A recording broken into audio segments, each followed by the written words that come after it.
স্বাধীনতা দিবসের সকালে জাতীয় পতাকা উত্তোলন, তার কিছু পরেই নাকি কলেজ চত্বরে শুরু হলো ডিজে। একটি ঘরের ভিতরে রয়েছে ডিজে সাউন্ড সিস্টেম আর বড় এলইডি স্ক্রিন, বাজছে শওকত মাকচুর গান। সেই গানের তালে চলছে উদ্দাম নৃত্য। সামাজিক মাধ্যমে ভাইরাল হওয়া এমন একটি ভিডিও ঘিরে বিতর্ক শুরু হয়েছে দুর্গাপুরে। দাবি করা হচ্ছে ভিডিওটি দুর্গাপুর সরকারি কলেজের। স্বাধীনতা দিবসে এমন আয়োজন, ঘটনার তীব্র নিন্দা করেছেন দুর্গাপুর পূর্বের বিধায়ক চন্দ্রশেখর বন্দ্যোপাধ্যায়। তার বক্তব্য, যে বা যারা জড়িত তাদের সবাইকে ক্ষমা চাইতে হবে। বিষয়টি তিনি উচ্চশিক্ষা মন্ত্রীকেও জানাবেন। এগুলো আমাদের একটাও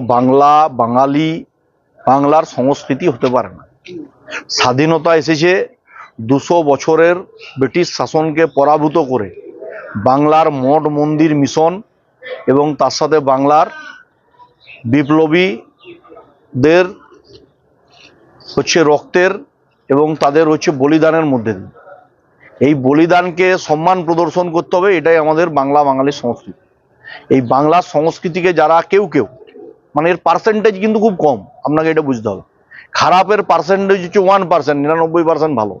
এই খারাপ 1%কে আমাদের চিহ্নিতকরণ করে তাদের ব্যবস্থা করতে হবে, কারণ এই কালচারকে আমরা কেউ সমর্থন করি না। কলেজে যে নৃত্য হয়েছে এটা আপনি কি স্টেপ নেবেন? আমি আপনাদের মাধ্যমে শুনলাম, আমি এটা অলরেডি প্রিন্সিপাল সহ উচ্চশিক্ষা মন্ত্রী পর্যন্ত চিঠি দিয়ে জানাবো যে যারা এই ঘটনার সঙ্গে যুক্ত, অন্তত তাদেরকে অ্যাপোলজি চাইতে হবে।